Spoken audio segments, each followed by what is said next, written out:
Eu sou Priscila, idealizadora desse canal, feito para mulheres típicas que se relacionam com homens possivelmente atípicos. Se você deu uma chance para conhecer alguém, ela também estará te conhecendo.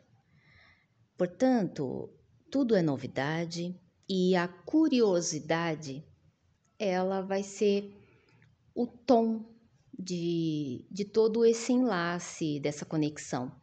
Você curioso a respeito dele, ele curioso a respeito daquilo que te cerca, daquilo que te faz, daquilo que te constitui. É assim que rola a intimidade. E durante a intimidade, você vai ter acesso a comportamentos cada vez mais espontâneos do seu parceiro. Todos os nossos comportamentos são aprendidos, viu, mulherada? Nós somos educadas a nos portarmos de determinadas formas. Homens também. Quando você se relaciona com um homem que tem comportamentos que são diferentes daquilo que nós fomos educadas desde pequenas a termos e vermos como normais ou convencionais, uma luzinha se acende dentro da nossa percepção. Primeiro que aquilo que é normal, que é convencional, depende muito do teu repertório de vida, do que você viveu com outras pessoas, na sua família, no seu círculo social. Assim como aquela escada de profundidade nos relacionamentos. Conhecer a pessoa, ficar com a pessoa, namorar, noivar, casar, isso é tido como algo normal. Não significa que é o correto, mas é aquilo que foi normalizado. Portanto, se no seu relacionamento isso se desenvolver de uma outra forma, você pode sentir que o seu relacionamento é diferente, e esse diferente pode ser bom ou não. Como você vai suportar essa diferença, ou você vai conviver com essa diferença, é justamente o que vai dizer se você consegue ter bem-estar com a diferença, ou se a diferença é, na verdade, um obstáculo. Então, na prática, caso você esteja se relacionando com uma pessoa e para você, dentro do teu contexto, da tua história de vida, começar um relacionamento e aprofundá-lo tem a ver com um comprometimento que passa por essas etapas, namoro, noivado, casamento, né? Mas na realidade você está vivendo algo diferente disso, como por exemplo, conviver com uma pessoa que não tem essa escala relacional como prioridade. Pode ser que logo de cara isso já te dê uma red flag, né? Uma bandeira vermelha e fala: o que está acontecendo? Por que essa pessoa não está se comportando ou não tem o mesmo objetivo que eu? Pode ser que ela realmente não queira esse tipo de escalada relacional, pode ser que ela não queira com você, pode ser que para ela a relação ela deve ser fluida ou deve acontecer de uma outra forma. Para ela não funciona, talvez ela queira só que a vida vá seguindo até um momento em que se decida fazer diferente, e aí casa, às vezes não precisa noivar, ou às vezes vai morar junto, não precisa casar, ou casa e mora separado. Então, quer dizer, os formatos, né, que vão surgir a partir da conexão de vocês é algo muito individual. Mas, se for diferente do que é comum, do que é convencional, e a escalada relacional é algo convencional e comum, um sinal de alerta vai surgir. Então, como eu disse no podcast anterior, o perguntar é muito importante, né? Se chegou um momento do relacionamento onde você tem um incômodo com o desenrolar dessa escalada emocional, você tem todo o direito de abordar esse tema, né? De querer saber quais são as intenções da pessoa com você, o que significa em primeiro lugar para você, né? Passar por essas etapas, né? O namoro, o noivado, o nomear o relacionamento. O que isso significa para você? Dentro do convencional, qual que é a ideia implícita em nomear um relacionamento, como um namoro, por exemplo? É que se espera que a hora que a pessoa for chamada de namorado, ela se comporte como namorado e não mais como um homem solteiro. Ou então que é um namorado, mas não é um marido, né? Então, aqueles padrões de comportamento que se espera do homem, da mulher dentro de um relacionamento estarão em vigor só porque nomeou. E aí existe um grande risco, né? De, ao não ser abordado, o que se espera de um relacionamento ao nomeá-lo, existe o risco da pessoa não fazer o papel que você estava esperando que ela fizesse, entende? Então, o que é se comportar como um namorado? Talvez isso precise ser explicado, precise ser abordado, porque em algum momento, se a pessoa se comportar diferente daquilo que você espera, sem que você tenha falado para ela o que você espera de um namorado, de um marido, de um parceiro, de um ficante, ela também não pode ser responsabilizada por não agir da forma que você esperava que ela agiria só porque você colocou o nome de namorado nela, entende? Então, é o tipo de conversas que as pessoas chamam de difícil, né? E que na realidade ela só é difícil, ela só é nomeada de difícil, que é justamente para não tê-la. Porque se você senta com a pessoa que você tem curiosidade, que você está conhecendo e faz perguntas para ela nesses termos, né? O que você quer, o que você deseja, como que você imagina a sua vida comigo, semigo. Você está curiosa para saber o que essa pessoa pensa e o que essa pessoa sente a respeito de você e da relação. Isso não deveria ser algo pesado. Isso deveria ser gostoso e leve. Você não se sente bem se alguém pergunta para você o que você pensa sobre isso? O que você sente sobre isso? E juntos vocês podem transformar esses pensamentos e esses desejos em atitudes.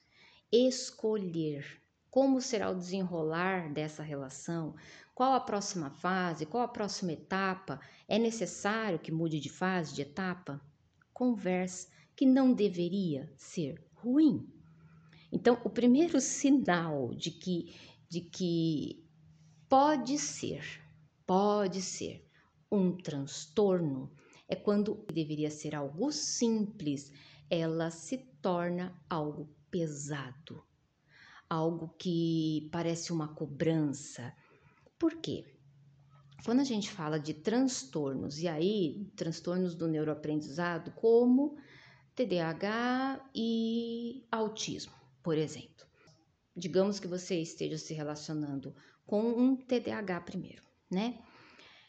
Esse TDAH, ele vai ter uma certa impulsividade.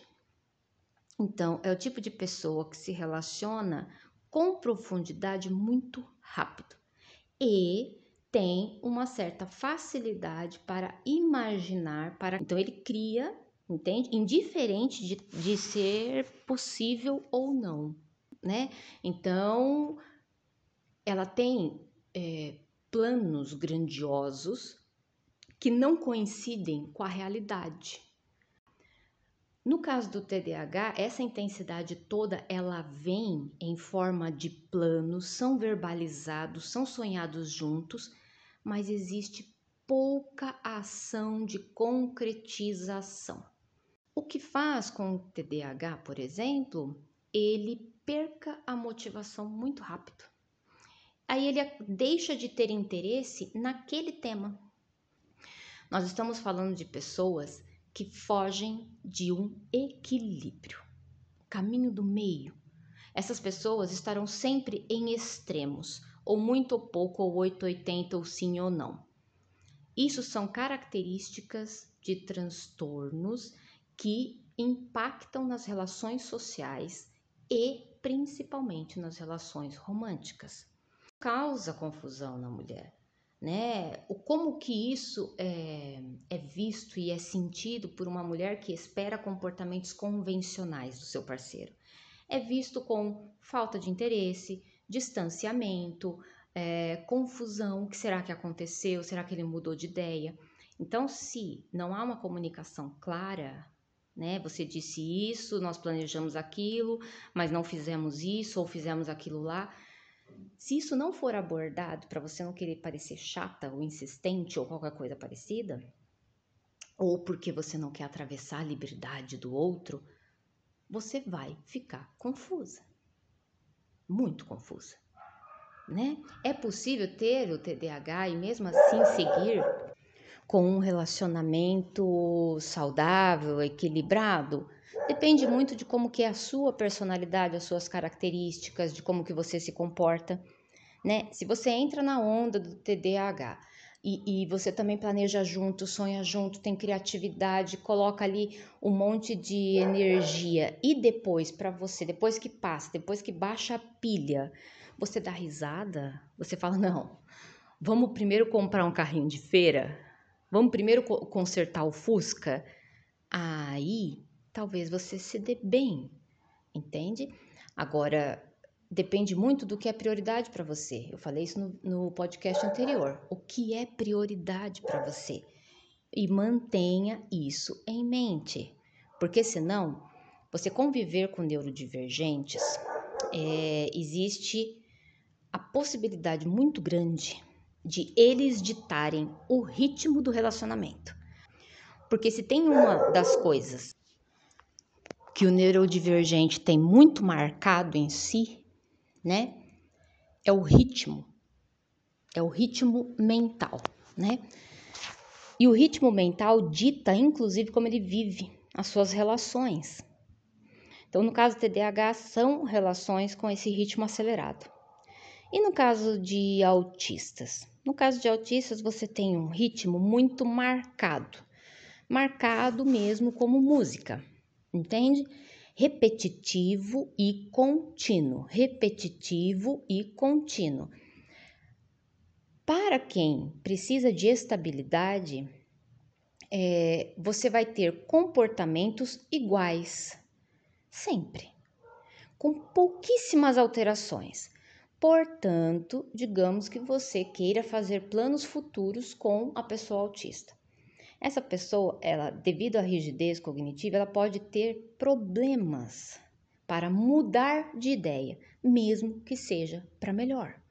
Então, ela pode ter problemas em se comprometer com algo que é no futuro. Não está acontecendo ali, naquele momento.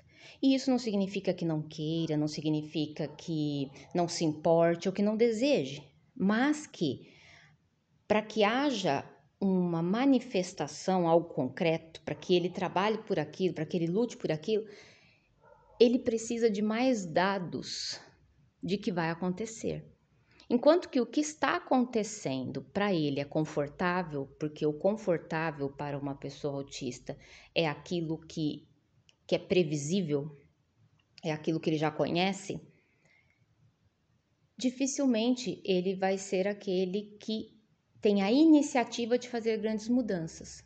Iniciativas, no geral, para autistas, é algo raro. Então, você vai ter um outro comportamento, ainda diferente do TDAH. Isso pode influenciar o seu relacionamento de uma forma negativa ou não. Isso vai depender muito de como que você lida com esse tipo de interação.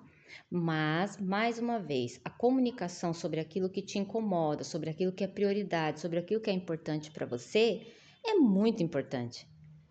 Trazer à tona com detalhes, sem ironias ou sem rodeios, ser direta.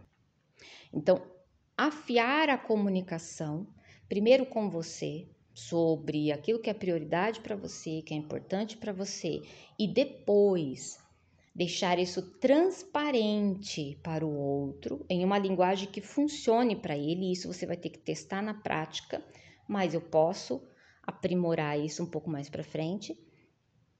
É algo que vai fazer você chegar a um ponto onde você consegue saber quais as possibilidades deste parceiro se conectar com você da forma que você quer se conectar com ele, né? É nomear o relacionamento, vivenciar o relacionamento no formato assim ou assado? O que é? Através da comunicação, você consegue chegar a um ponto de convergência se o seu parceiro for neurodivergente. Mas se o seu parceiro tiver um transtorno de personalidade, aí você tem comportamentos diferentes. Por exemplo, se você tiver um parceiro dentro do transtorno de personalidade narcisista, você vai ver uma pessoa que ela fala exatamente o que você quer ouvir. Primeiro, porque ela vai perguntar muito sobre você, né? Além de fazer muitas interações de curiosidade, de interesse, como se estivesse captando todas as informações que pode a seu respeito, ela vai deduzir muito sobre você também. Então, tem sim a parte do interesse, né? Quando você está se relacionando com um narcisista logo de começo, tem muito interesse da parte dele, né? De querer saber quem você é e tudo mais, mas esse interesse ele é muito rápido. Ele passa muito rápido, porque logo depois disso ele vira um estudo de caso, um laboratório, aonde ele já começa a definir o que você é, como deveria ser o relacionamento.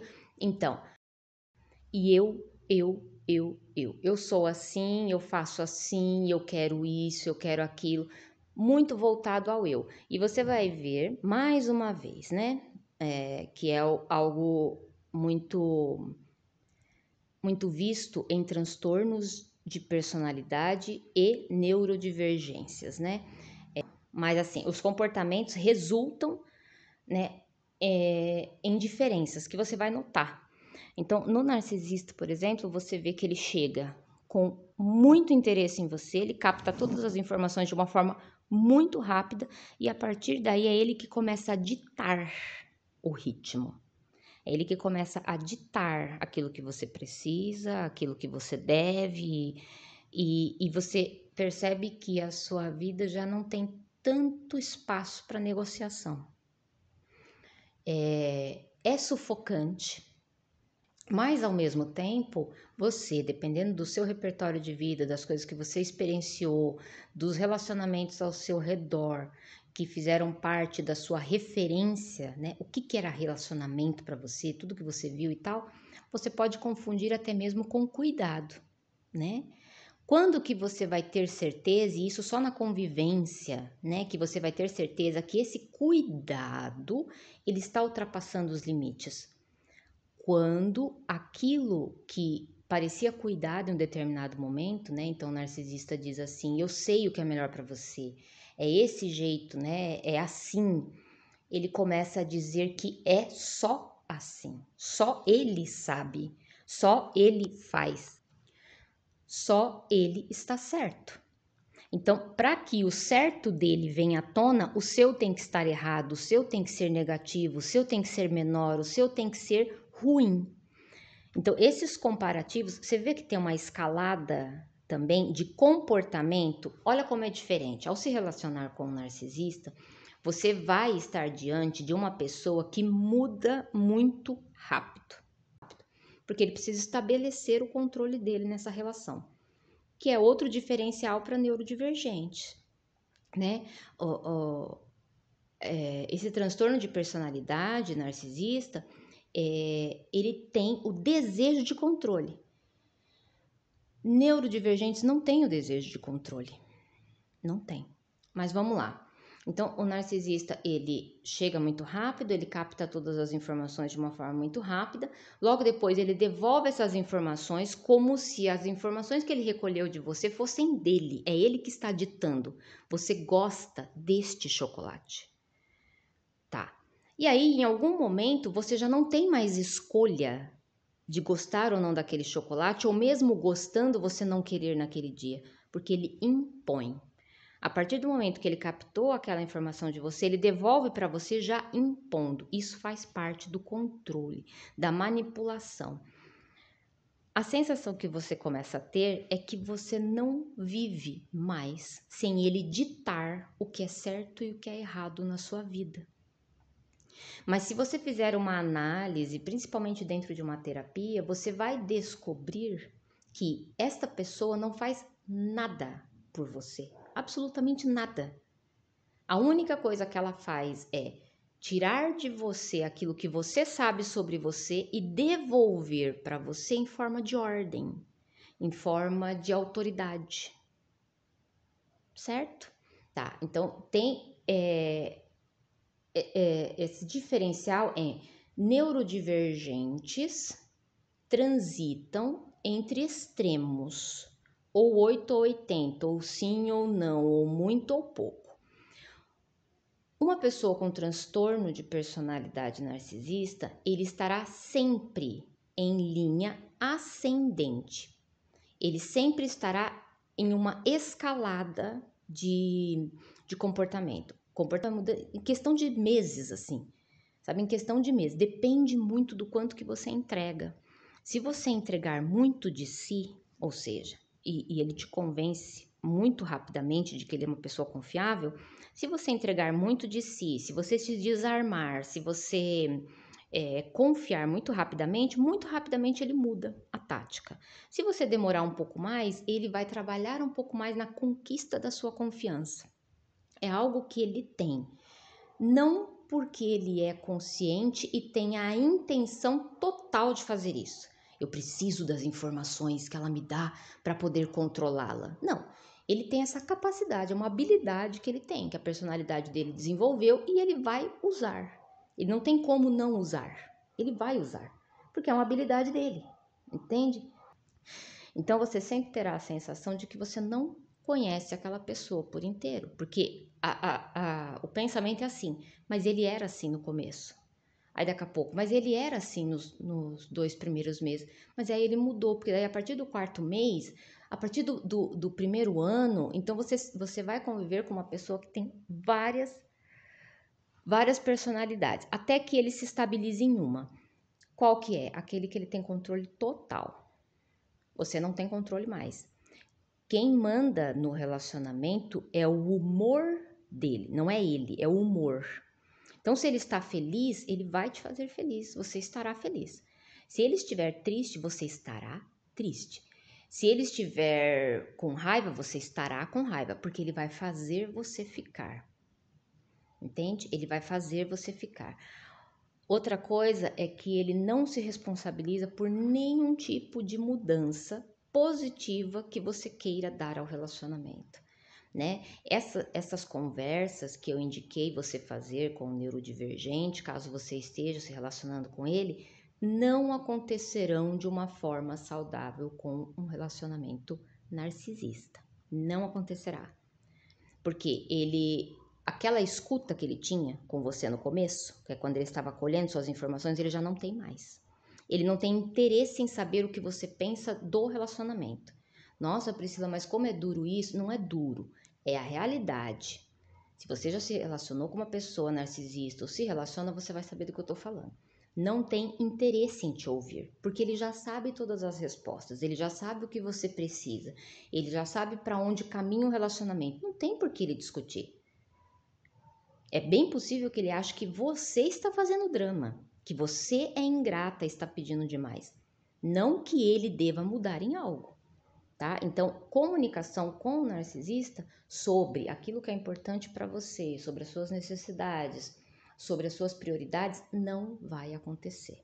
No caso do borderline, você vai ter uma grande dificuldade para se comunicar devido a ela muito pequenina, muito frágil, muito carente, muito necessitada. Então, ela precisa que você seja forte, que você seja aquela que guia, que carrega, que acaricia, contanto que, ao fazer isso, ao ser forte, ao ser o porto seguro, ao ser a estrutura, isso não seja uma ameaça ao relacionamento. Porque, como ela se vê muito pequena, muito frágil, muito insegura, você sendo a contraparte que ela quer muito que você seja a parte forte, que você seja a parte que guia, que abraça, e que inclusive dita melhorias, né? Que quer melhorar, que quer aprofundar e tal. Mas se você faz tudo isso, significa que ela não faz. Significa que talvez você seja interessante e ela não.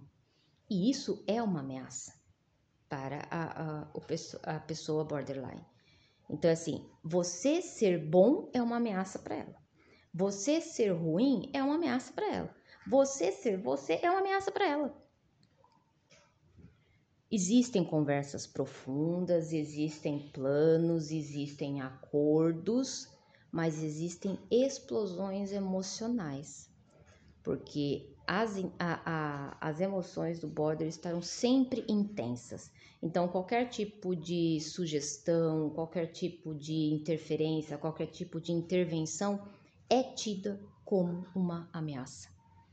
É como se qualquer melhoria que pudesse acontecer no relacionamento é automaticamente uma crítica ao que é ruim e não um desejo de melhoria.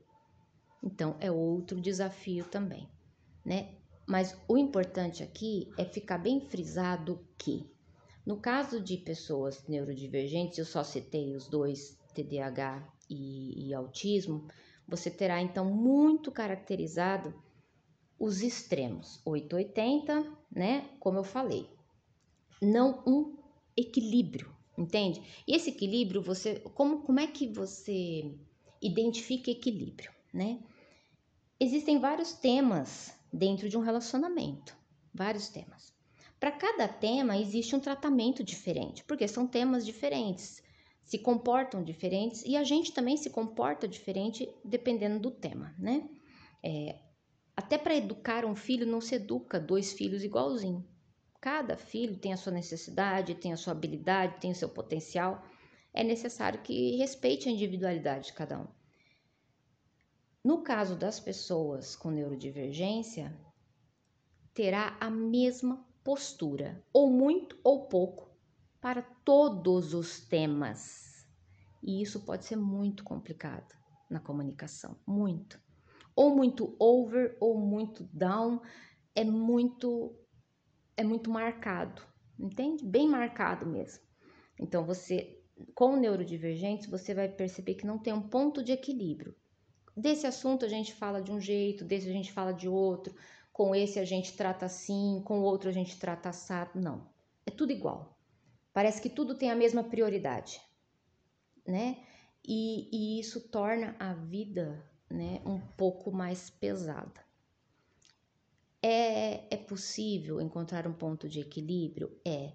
Para isso se melhora a comunicação. Para melhorar a comunicação, precisa de um investimento alto de ambas as partes e terapia ajuda muito a fazer essa ponte, né? De comunicar uma parte com a outra dentro de um contexto de comunicação que ambos se sintam ouvidos, ambos sintam que podem se expressar, mesmo que sejam diferentes. Quando você tem transtornos de personalidade, como os dois que eu citei, que é lógico que não são os únicos, o narcisista e o border, o que você tem?